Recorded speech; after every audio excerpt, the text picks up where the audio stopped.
Hello, എല്ലാവർക്കും നമസ്കാരം.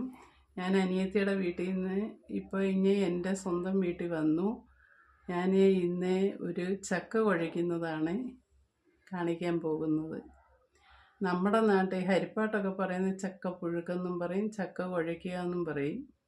ഇപ്പോൾ ചക്ക എങ്ങും ഇല്ല, പക്ഷേ എൻ്റെ പ്ലാവിൽ ഒരു ചക്കയുണ്ടായിരുന്നു. ലാസ്റ്റ് ഒരു ചക്കയുണ്ടായിരുന്നു. അത് ഞാൻ രാവിലെ എടുത്ത് എല്ലാം റെഡിയാക്കി വെച്ചിട്ടുണ്ട്. അത് കുഴയ്ക്കുന്നത് കാണാം. ബാ, നമുക്ക് വീഡിയോയിലോട്ട് പോകാം. ആദ്യം കുറച്ച് വെളിച്ചെണ്ണ ഒഴിക്കുക, അടിക്ക് പിടിക്കാതിരിക്കാൻ വേണ്ടി. ഇനി നമുക്ക് ചക്ക വാരിയിടാം.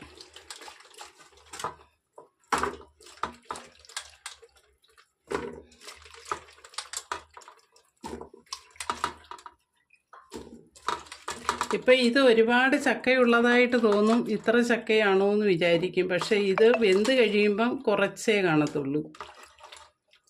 അപ്പം നമുക്ക് ഇച്ചിരി അമ്മയ്ക്കൊക്കെ, എൻ്റെ അമ്മയ്ക്കൊക്കെ കൊടുക്കണം എന്ന് വിചാരിക്കുന്നു. ചേട്ടൻ കൊണ്ട് കൊടുക്കുവാണെങ്കിൽ കൊടുത്തു വിടും. ഞാൻ കരുവറ്റായി കൊണ്ടുവന്ന് കൊടുക്കണേ. ഞാൻ എന്തോ എടുത്താലും അമ്മയ്ക്ക് കൊടുക്കും. നമുക്ക് തീ കത്തിക്കാം. ചക്ക വെച്ചു. ഒരു ശകലം മുളക് പൊടി, സ്വല്പം മുളക് പൊടി,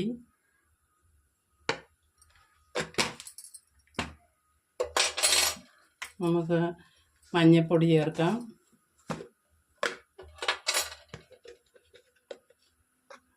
അത് ശകലം കൂടുതൽ വേണം, കാരണം ഈ ചക്കയിലെല്ലാം പിടിച്ചൊരു കളർ കിട്ടണ്ടേ. അതുകൊണ്ട് അത് ശകലം കൂടുതൽ വേണം.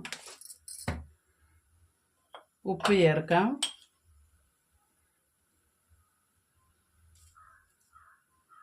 ഉപ്പ് ചേർത്തു.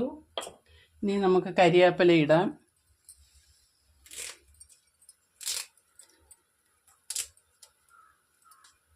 കരിവേപ്പില ഇട്ടു. കുറച്ച് വെള്ളം മതി, ചക്കയ്ക്ക് വെള്ളമുള്ളതാണ്. കുറച്ച് വെള്ളവും കൂടെ ചേർക്കാം. അടച്ചു വെക്കാം. ഇനി ചക്ക വേവട്ടെ. ഈ ചക്കയുടെ അരപ്പാണ്. അരയ്ക്കാനുള്ള സാധനങ്ങൾ: ഒരു മുറി തേങ്ങ, ശകലം മഞ്ഞൾപ്പൊടി, അത് അരപ്പിന് ഒരു കളറ് കിട്ടാൻ വേണ്ടിയിട്ട്. ഏറെ വെളുത്തുള്ളി ചേർക്കണം, 3 പച്ചമുളക്, കരിവേപ്പില, എല്ലാം കൂടെ നമുക്കൊന്ന് ചെറുതായിട്ട് അരച്ച് എടുക്കാം.